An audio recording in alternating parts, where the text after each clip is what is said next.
Marketplace leaders, and I want to welcome you to today's video podcast. Today we're going to talk about a subject that's very dear to my heart, and that's faith at work. And I want to share with you a little bit of the history of the faith at work movement.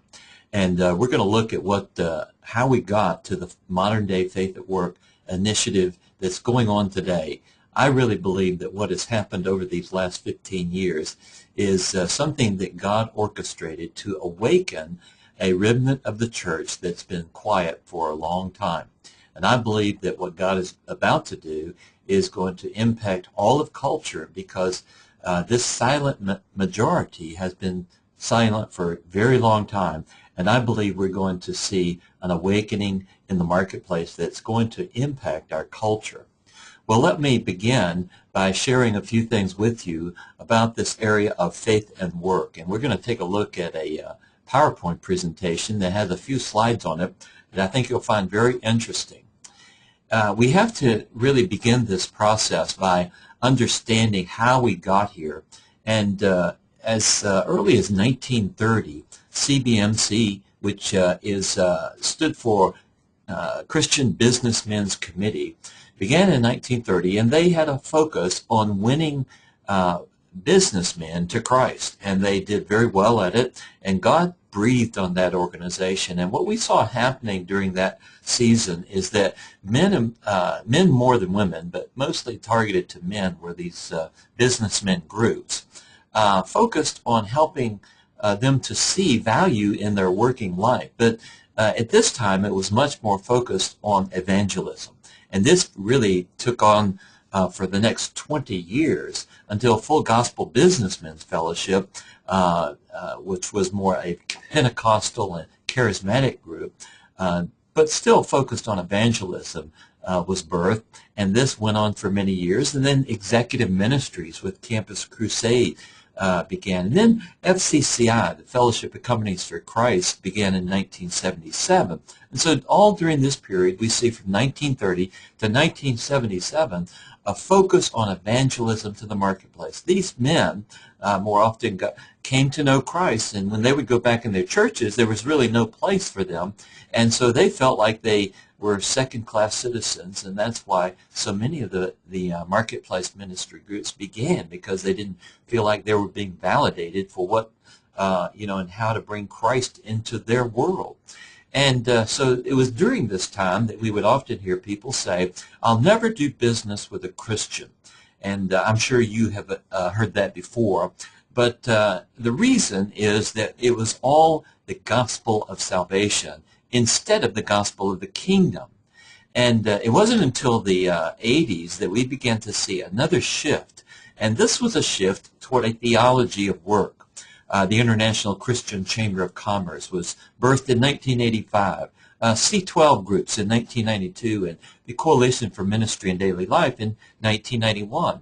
And this was a shift in helping people to understand, how do I apply my faith actually in my working life? It was more discipleship. And this is when we began to see people understand, how do I really walk with God in how I do business? And then another shift took place in the mid-90s on into 2000, and this was a shift in which we saw the term social transformation or social entrepreneurship begin to emerge.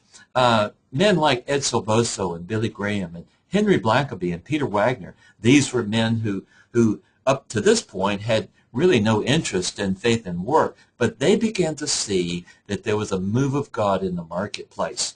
And this is when groups like Pinnacle Forum and Halftime began. And Marketplace Leaders, our own ministry, began in 1997. This was also a time when the spirituality at work movement began. This was New Age and trying to integrate their faith with New Age philosophies. Then the International Workplace Ministries, Coalition of Workplace Ministries in 1998 began. This was an initiative that I began to help bring together leaders in workplace ministry. And so this, too, was during the 1990s period. Then in the 2000s, we began to see another shift. And this shift was toward understanding the role of the local church in how to equip people. Our research had shown us that more than 90% of people did not feel like they were being equipped to live out their faith in the workplace. They felt like they were just there to write a check for ministry inside the four walls. And so there's been, for the last 10 years, more ministries birthing inside the local church to help men and women be validated and affirmed in their call inside the local church to equip them to go into their marketplaces. And so then we went to another phase in the last 3 years, I would say. We have been hearing the terms reclaim the 7 mountains of culture. And this is an initiative that I believe that is a season of the Lord that we're in right now, because we've discovered that these 7 spheres of culture, arts and entertainment, business, education, family, government, media, and religion, these are the 7 spheres that most define culture. This awareness came as far back as 1974 when Bill Bright and Lauren Cunningham both got a word from the Lord that said, these are the 7 mind molders or gates or mountains that define culture. And so we need to raise up men and women, Christian men and women, to go into these vocations and these mountains, because these affect culture the most. And you see, it only takes a small percentage of Christians operating at the top of a cultural mountain to influence culture through that mountain. And the best example of this we can see is the gay rights movement, who has used arts and entertainment to really put their agenda in a mainstream acceptance. And it's primarily through that medium, which is one of the top 3 of the 7 that is the most important, and that is education, media, and arts and entertainment. So I believe that we're in this phase now of reclaiming the 7 mountains of culture, and we've done a lot in this area in our own ministry. And you can check out a great video that we've done on this on YouTube or Vimeo, and we have a 4-minute clip there. Well, let me go on and talk about 4 other barriers or key issues that we've seen over the last many centuries that has really kept men and women on the sidelines. You see, we have had a sacred secular belief system that said one thing is sacred, another is secular. And this is not in the Bible. And then we've had the equality in calling. You see, we haven't understood that our calling in the marketplace is equal to those in vocational ministry. And we have felt like second-class citizens. Then the third one is defining ministry. What is ministry? Is it only what happens inside the 4 walls of the local church, or is what I do out in the marketplace equally a ministry? And we know that that is true, that God tells us in His Word that anything we do to glorify God, with a motive to glorify God, makes it ministry. And then we've talked about the local church as an equipper. And so as we look at these things, it's important for us to realize that God has called us to really live out our faith in the marketplace. And I just want to leave you with a recommended follow-up to this. If you want to really learn more about this topic, I've created a book called The 9 to 5 Window, How Faith Can Transform the Workplace. And you can find this on our website at marketplaceleaders.org or in our bookstore at faithandworkresources.com.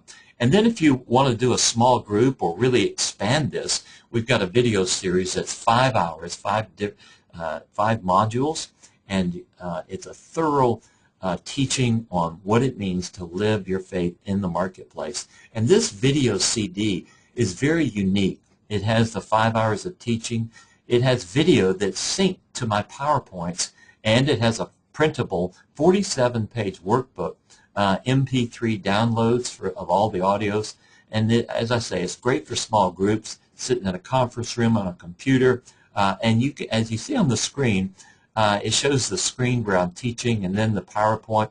And underneath the video, you'll see a directory, and you can stop and go anytime to talk further on any particular subject. So as I leave you today, let me share with you this one verse of Scripture. Whatever you do, work at it with all your heart, as working for the Lord, not for men, since you know that you will receive an inheritance from the Lord as a reward. Colossians 3:23. And that's why we can say even our secular work is ministry, because when we do it to glorify God, that's what makes it ministry. Be encouraged that you're not a second-class citizen, and God has called you to your work life. So thanks for being with me today, and I just want to encourage you to really see your work as a calling.